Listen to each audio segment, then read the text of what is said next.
یەکەم شارۆچکەی عێراقی ملکەتی خۆی بۆ داعش ڕاگەاند و شارۆچکەی فەلوجە بوو. ئەمڕۆ نزیکەی دوو بەشی ئەم شارۆچکەیە لەلایەن هێزی سوپای عێراقیوە کۆنتڕۆل کراوە و لەسەر داوای فەرماندەی ئۆپەراسیۆنی بەغدا سەردانی فەلوجەمان کرد.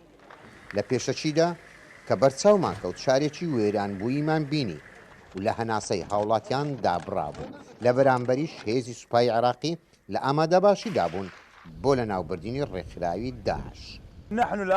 ئێستا ئێمە لە شەقامی جەزائیرین کە بەرەو ناوەندی شارۆچکەی فەلوجە دەڕوات. وەک خۆتان دەبینن مزگەوتی خولەفا و قایمقامیەت لە پشتمانەوەیە. یەکە لەشکرەکانمان بەرەو ناوچەی باکوور و ڕۆژئاوای شارۆچکەکە دەڕۆن کە گەڕێکی ئەندازیاران و ئەفسەرانی دووە. لەم کاتەدا یەکەکانمان کە لە فەرماندەی ئۆپراسیۆنی بەغدا و دژە تیرۆر پێکدێن لە شەقامی ناوەندی فەلوجە تێپەڕیون و بۆ ڕزگارکردنی نەخۆشخانەی سەرەکی و ناوچەکانی دەوروبەری دەڕۆن.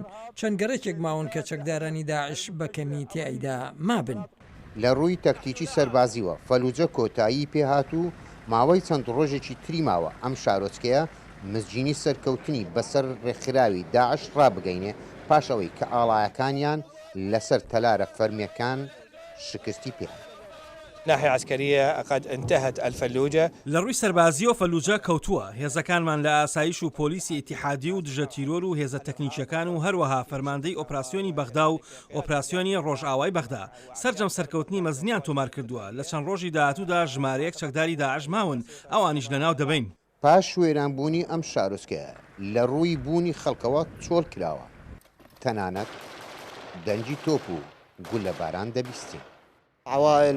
چەند خێزانێک ئێستا لە ناو شارۆچکەی فەلوجەدا ماون و هێزەکانی ئاسایش گەیشتون و چەند گەڕەکێک وەک شەهیدان و گەڕەکی نەزال و پردی فەرمانبەران ئەمانە ئێستا بە تەواوی کنترۆل کراوە.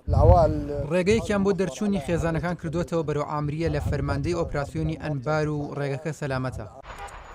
بودجەی سەرکەوتنی هەر شەڕێک وێرانبوونی شارۆچکەیەکی بە دووادادێتن.